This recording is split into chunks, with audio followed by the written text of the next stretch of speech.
There is no void without phenomenal forms, and no phenomenal forms without their voidness.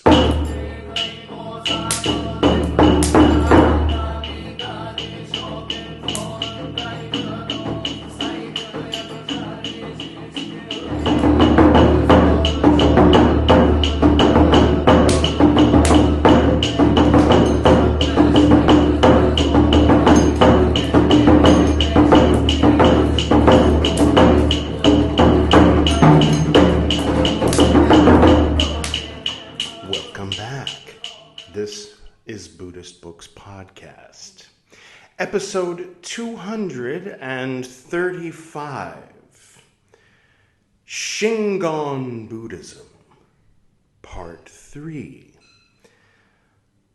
So, welcome back to those who are already familiar with this program, and welcome welcome on the same level to the people who are here for the first time. This is the section of Buddhist Books Podcast in which I read aloud The Matrix and Diamond World Mandalas in Shingon Buddhism by Adrian Snodgrass. Now, normally on Buddhist Books Podcast, I like to stick to reading the English translation of ancient scriptures, but I'm making an exception for this because... Now, just right up front, I am not an expert by any stretch of the imagination in Shingon Buddhism, but what I am is a guy who wants to read this book, and I thought maybe you might be interested in this book too. So I'm reading it aloud. The train says hello. So other things that we do here on Buddhist Books Podcast, normally we read the Tipitaka, which is the 3 baskets of pre-sectarian early Buddhism as translated from the original Pali into English by the Pali Text Society. And if you are interested in that, you can, now or at some future time, you can check out the Tipitaka playlist here on Buddhist Books Podcast. And there's a number of other things. If you go to the Buddhist Books Podcast YouTube channel and just scroll down on that main page, you can see many, many playlists. I won't go through them all right now. So, without further ado, if you would like to start at the beginning of the Shingon Buddhism playlist on Buddhist Books Podcast, starting with the beginning of the book, in other words, and, go, episode 1, then episode 2, before you get to this episode, which again is episode 3, then you can click right there. That's the playlist. And now I will begin today's recital. The esoteric doctrine of non-duality. The distinguishing characteristic of the esoteric doctrine is a radical non-dualism. And there's, in parentheses, it says, advyata, funi, lit, period. Maybe that's literally, not to, end quote, end parentheses. The esoteric schools of Buddhism perceive that the dharmas of the phenomenal world are in continual flux, changing from one instant to the next, and deduce from this that they are void, or shunyata, or koku. Okay, so I think it's first the Sanskrit and then the Japanese word is what's in the parentheses. All right. By the way, I'm doing the American California boy English pronunciation of a lot of things like Buddhism and Dharma. I'm not going to try to pronounce them with a Sanskrit or Hindi accent, and I hope that that doesn't rub too many people the wrong way. I know there's 1 or 2 people that just can't stand it when people don't say Buddhism, or however it is you're supposed to say it. I live here in India. My wife is born and raised in India. She doesn't seem to mind. For her, it just sounds like I have an American accent. So, there it is. I will continue now. Okay. They deduce from this that they are void, lacking in self-nature, and in some sense illusory or unreal. Okay. The dharmas of the phenomenal world, changing from one instant to the next, are void, lacking in self-nature, and in some sense illusory or unreal. Okay. We're here. Continuing. Esoteric Buddhism accepts that the dharmas are transitory and fleeting, but totally rejects the view that they are in any way unreal. Okay. So it's saying the exoteric schools of Buddhism say that they're in a sense unreal, but the esoteric Buddhism says, nope, they're real. All right. Sometimes it takes me a minute to catch up to what we're reading here. Even though the things of the sensible world are ephemeral and ever-changing, they are real, just as they are. The physical world and its voidness are two aspects of a single reality, reality with a capital R. There is no void without phenomenal forms, and no phenomenal forms without their voidness, with a capital V. Forms and the void are indissolubly merged, and they are both equally real. Unenlightened men, however, see only one aspect of this reality, whereas the awakened Buddhas see both aspects in their instantaneous union. Okay. I'm having thoughts, but I will hold my tongue and just keep reading. Stick to the text. I'm sure you're having some thoughts about this too. Esoteric Buddhism teaches that reality presents two aspects, one relative, finite, and conditioned, and one absolute, infinite, and unconditioned. Seen with the eye of the unenlightened being who is turned about on the wheel of existence, these two aspects appear separate and irreconcilable. But to the eye of the Buddha, at the unmoving hub, they are the inseparable facets of a single truth. In the partial view from the periphery, all things are seen as transient and in momentary transformation, lacking an abiding self-nature. But in this total, all-encompassing view from the center, a Buddha sees that the imperfect, ephemeral, and mutable dharmas merge with perfect, eternal, and immutable suchness. He sees that the world of fleeting, impermanent forms and the Buddha's world of adamantine durability are non-dual. Buddhahood is the realization of this non-duality. It is an awakening to the truth that the evanescent world of forms and its immutable suchness are the complementary aspects of an indivisible identity. The Buddha, the awakened one, perceives that the corruptible bodies and minds of unenlightened beings are not separate from his own incorruptible body and mind.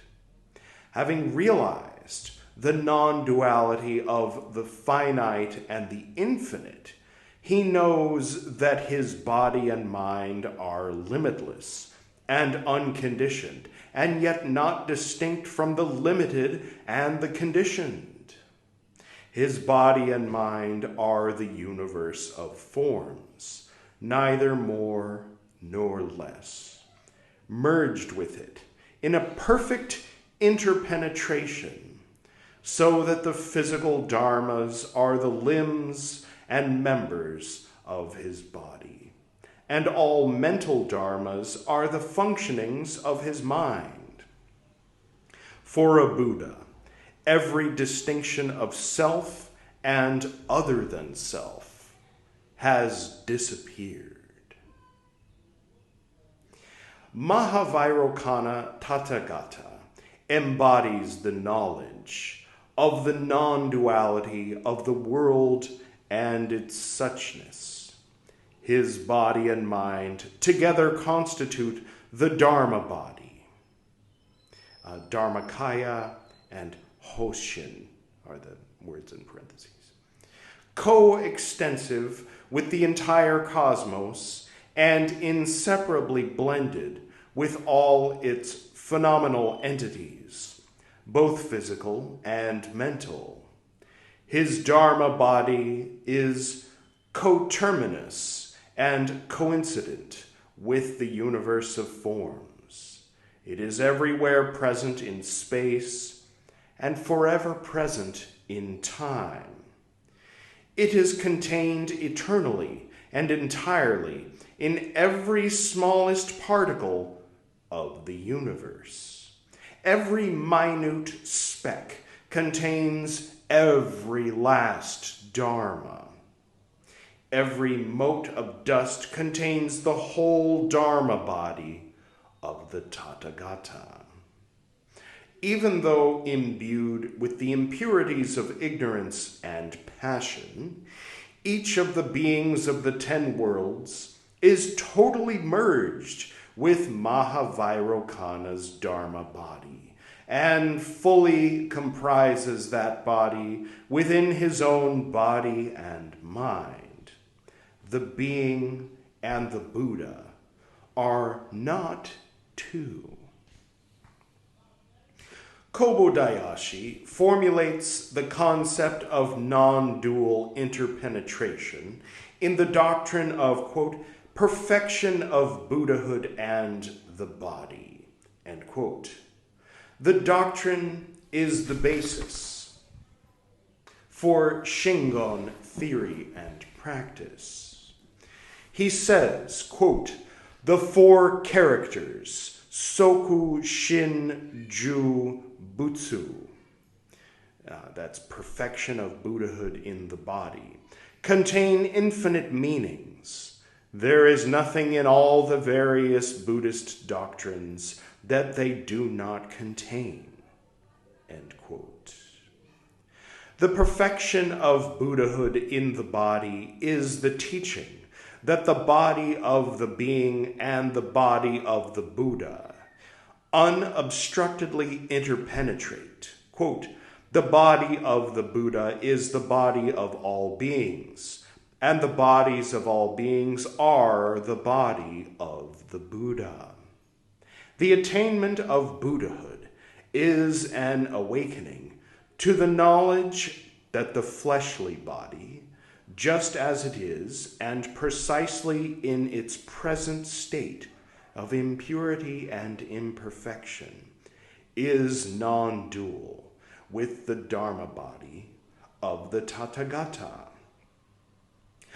Kobo Daishi claims that although the Kigon, Tendai, and other exoteric sects of Buddhism speak of perfection of Buddhahood in the body, they nevertheless consider that the body, being mortal and corruptible, is an obstruction to the highest perfect awakening, which is only attained in the mind that has transcended the body and is freed from physical encumbrances.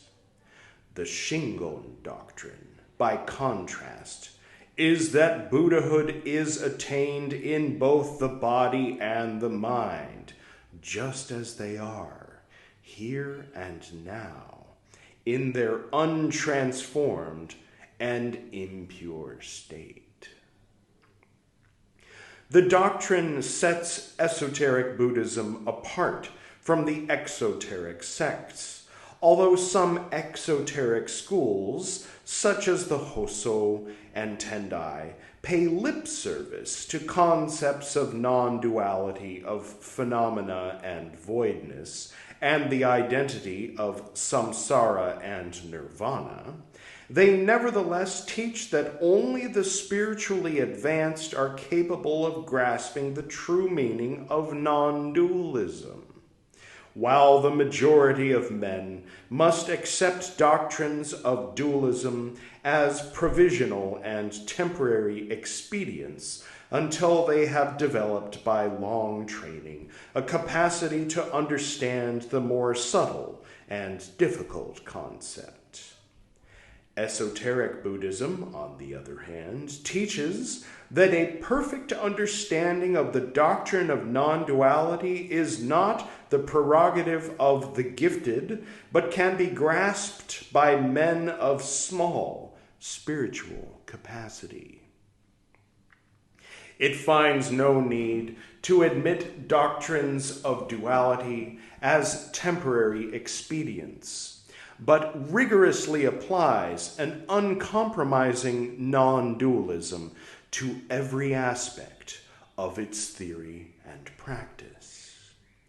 Kobo Daishi claims that the doctrines of non-dualism in the exoteric sects are merely theoretical, without immediate bearing on the actions or attitudes of their adherents. For them, the concept of non-duality remains of peripheral practical relevance, having no application in ritual or meditational practice. Whereas in Shingon, it is of paramount importance and is the basis of every doctrine and practice. Shingon makes the concepts of non-dual interpenetration the basis of an all-encompassing system of practice, one that involves the body as well as the mind.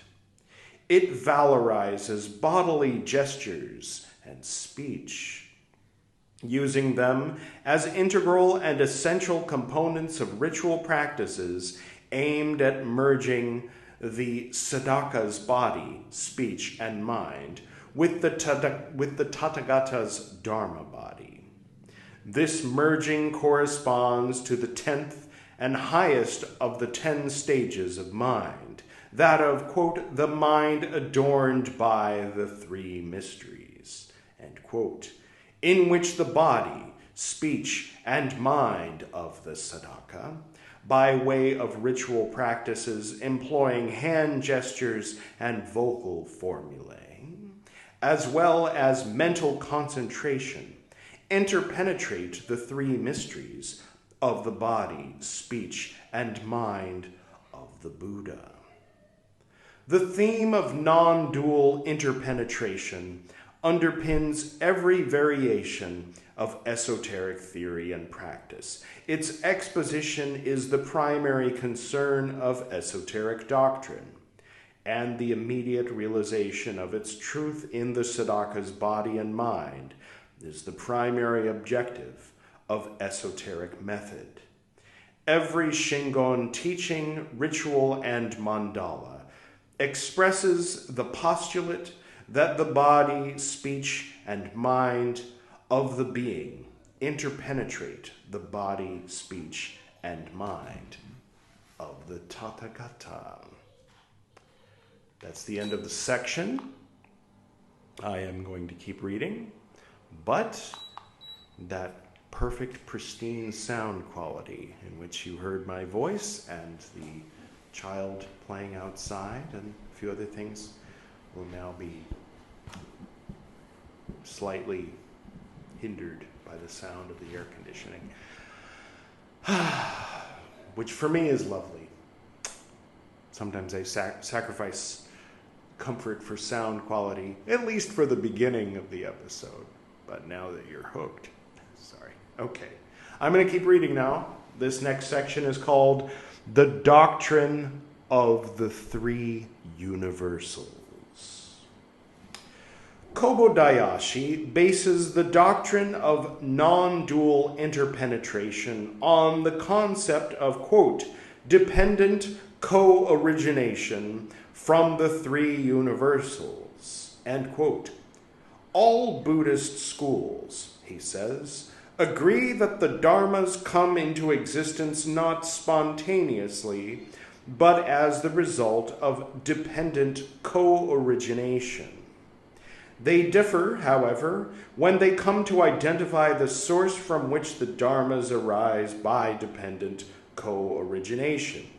The Hinayana, which is how rude people refer to Theravada, just putting it out there, Hinayana, of course, means small vehicle, where Mahayana means big vehicle, and Vajrayana, of course, means even cooler than the big vehicle, basically.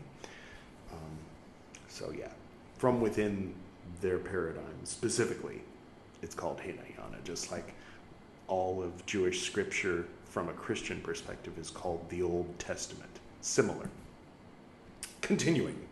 So tell me what the Hinayana texts speak of.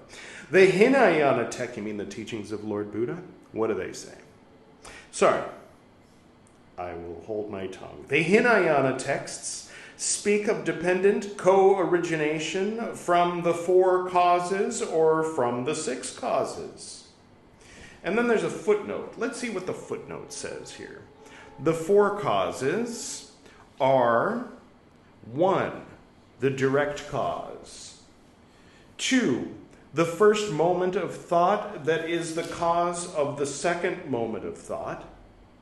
3, the object as the cause of the functioning of the vijnana. Okay. And 4, all other causes that contribute to the arising of a dharma. The Sarvastivada, I think that's one of the books behind me that I haven't gotten to yet, so this for me is a spoiler, but it's okay, teaches that there are 6 types of cause. 1, the effective cause, which is of 2 types, active and passive. 2, cooperative causes, such as 2 or more of the 4 elements. 3, causes that are of the same nature as the effect, such as good producing good. 4, mutually responsive or associated causes, such as the mind and the mental attributes, subject and object. 5, universal cause, that is, illusion, which is divided into 11 types, and 6, causes that are of different nature from their effects, such as evil producing suffering. Okay.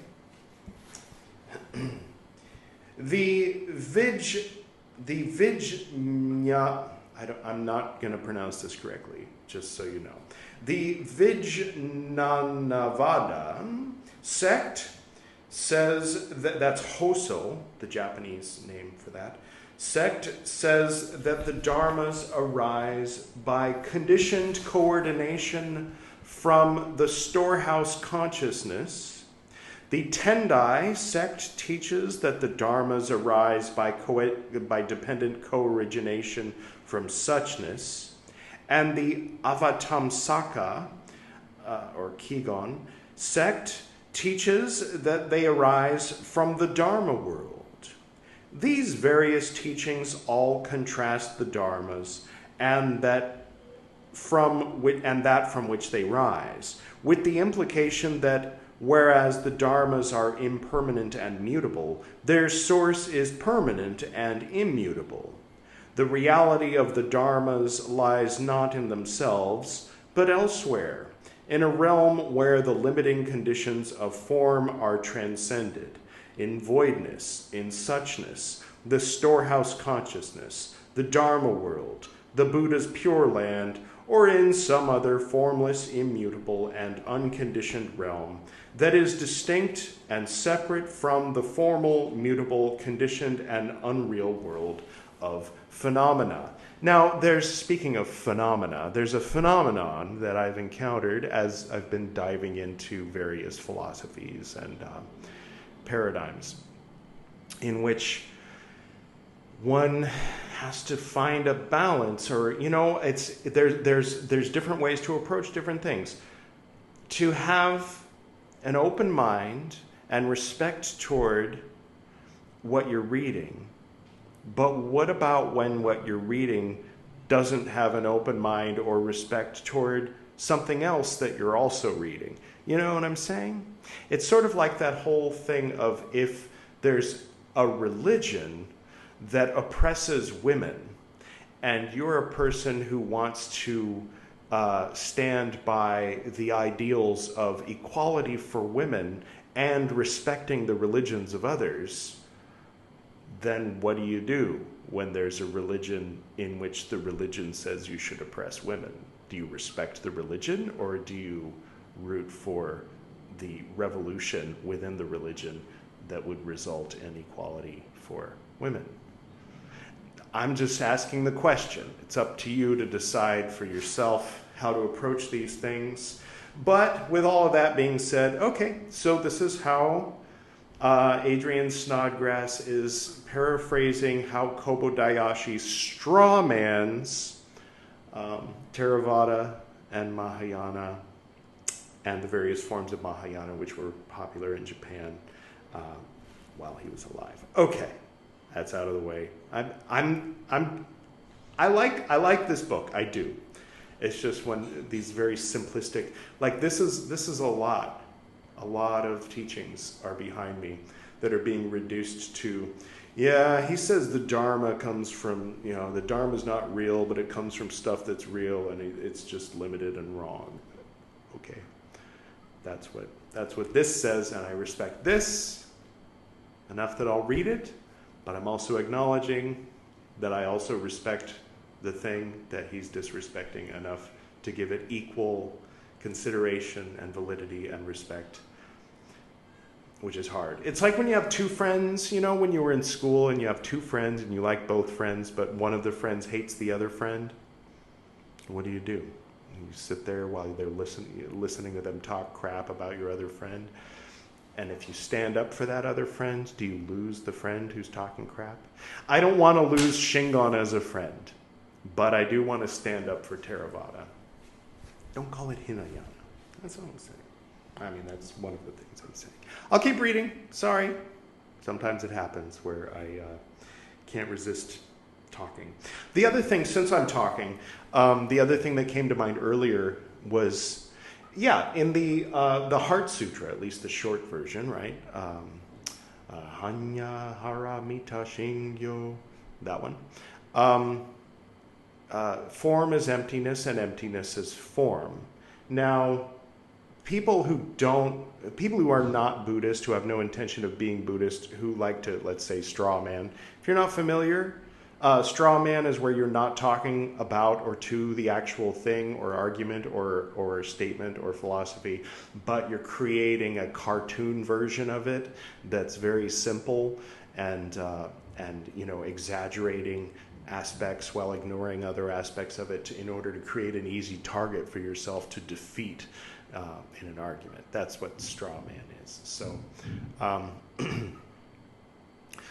people who are not Buddhist and they want to straw man Buddhism so that they can knock it down and go, see, I defeated Buddhism.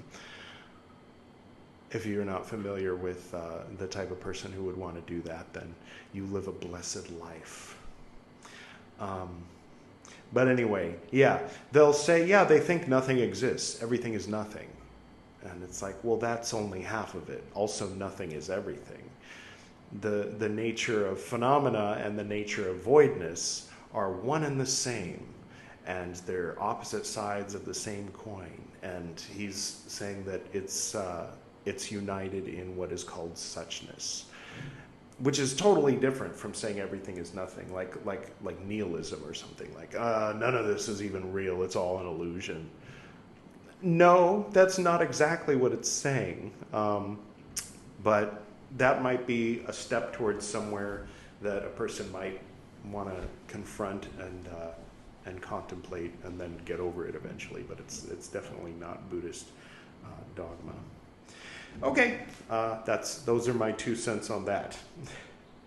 Well, for whatever it's worth. some random guy said that. I'll keep reading. The less random guy. Kobo Daishi refuses to accept a distinction, either in theory or in practice, between the formal and the supraformal levels, except insofar as they are the inseparable aspects of a single, undifferentiated reality. I do like that general approach, like rather than the whole skillful means thing, like, oh, you're too, you're not ready to contemplate the real stuff, so we'll give you some simple stuff to contemplate, and then when you're ready, when we determine that you're ready, then we'll give you the real stuff. And it's kind of like, okay, that's a thing. Maybe it was useful at some point. Maybe today it's useful for some people in certain contexts. But he's saying from the very beginning, he's given them the reality. It's like parents who approach, when their 3 or 4 year old comes up and says, "Where do babies come from?" They say, "Okay, let me bring out the science textbooks, the biology textbooks, and explain it all," and rather than the stork or whatever, Okay, let me explain capitalism rather than telling you there's a Santa Claus, that kind of thing. Continuing, accordingly, he develops a version of the doctrine of dependent co-origination that fuses the dharmas and their source. Basing his arguments on passages in the esoteric sutras, he says that the dharmas arise by dependent co-origination from the 3 universals, namely, universal essence, the permanent and indestructible essence of the dharmas, universal form, which is the immutable form that manifests in the myriad forms assumed by the dharmas, and universal function, the perfection of action, the pure and undefiled functioning of the dharmas. Each dharma has 3 corresponding aspects. It has an essence, which is its real and abiding nature. It has a form, which is the sum of the distinguishing characteristics whereby it is recognized as what it is and not as something else. And it has a function, meaning the sum of its actions that give rise to effects. The exoteric text, it's important to differentiate because, of course, the esoteric means Vajrayana and Shingon. Exoteric means basically Mahayana, right? The exoteric texts, for the many as opposed to for the few, teach that the 3 universals are 3 aspects of suchness, and the nature, form, and function of the dharmas are imperfect and transitory, quote, reflections, end quote, or manifestations of the 3 universals abiding in the perfection and permanence of suchness. In the exoteric doctrine, there is a clear separation between the essence, form, and function of the dharmas on the one hand, and the 3 universals within suchness on the other. The former, since they are seen to lack an abiding self-nature, are considered to be unreal in themselves. Their reality lies wholly in the 3 universals, in the absolute and completely transcendent realm of the Bhutatatata.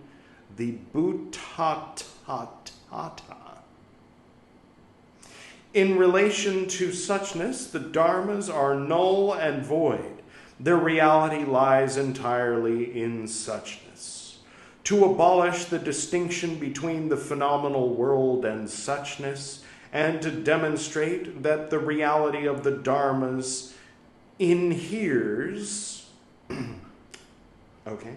within themselves, so that their impermanence and mutability are aspects of their reality, Kobo Daishi posits the non-duality of the 3 universals and the dharmas.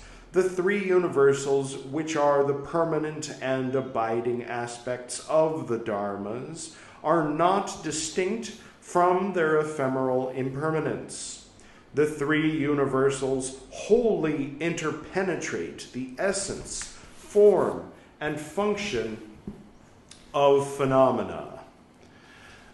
Universal essence, which is the essence of suchness, merges in a non-dual conjunction with the essences of particular things. Universal form, the form of suchness, is inseparably fused with the multiplicity of forms, and universal function. The actionless activity of suchness is not distinct from the ceaseless activity and movement of all the dharmas. Kobo Daishi says that the dharmas arise by dependent co-origination from the three universals. The essences of the dharmas arise by dependent co-origination from universal essence. Their forms arise by dependent co-origination from universal form, and their functionings arise from universal function. There is, however, no separation of the dharmas and the universals whence they arise. Kobo Daishi details this doctrine by way of three formulae. 1. Universal essence and the six elements are identical. 2. Universal form and the four mandalas are identical. And 3. Universal function and the three mysteries are identical. Reminds me a little bit of the Emerald Tablet, as above, so below. As in Keter, so in Melkut, if you will. Okay, well, that's today's reading from the Matrix and Diamond World Mandalas in Shingon Buddhism. And I hope that you enjoyed it, maybe even got something out of it. Perhaps, perhaps not. If you're interested, if this is your first time on Buddhist Books Podcast, there's an introduction where I talk about all the different things on Buddhist Books Podcast and where to find them. If you're interested in that, here's that link, the introduction. And a lot to think about. Look forward to next time. Basically, every 10 episodes of Buddhist Books Podcast, we do Shingon Buddhism. So today is episode 235. So the next one will be episode 245. Episode 240, and every episode, every 10 episodes, every episode that ends with 0, we read this red book here. Can you see it? Nope.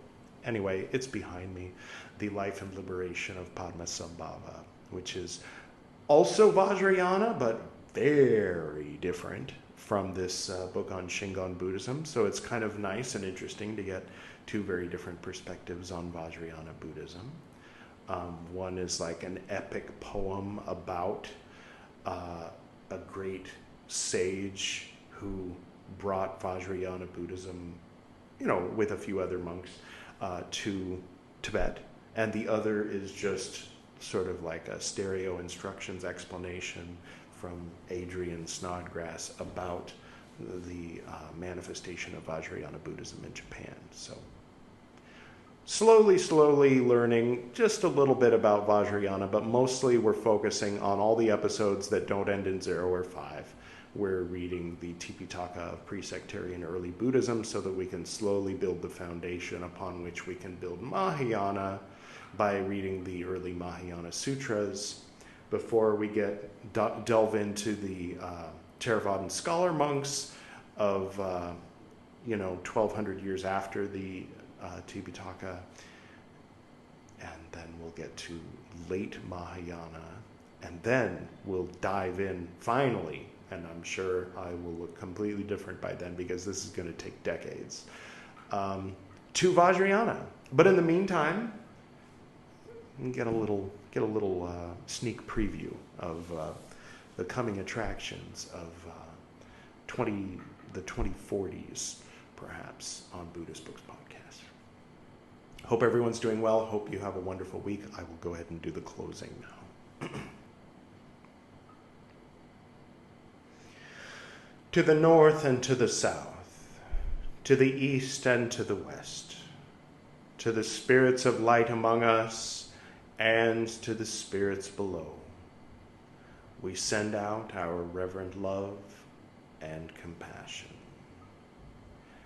May all beings be happy. May all beings be serene. May all beings be in peace.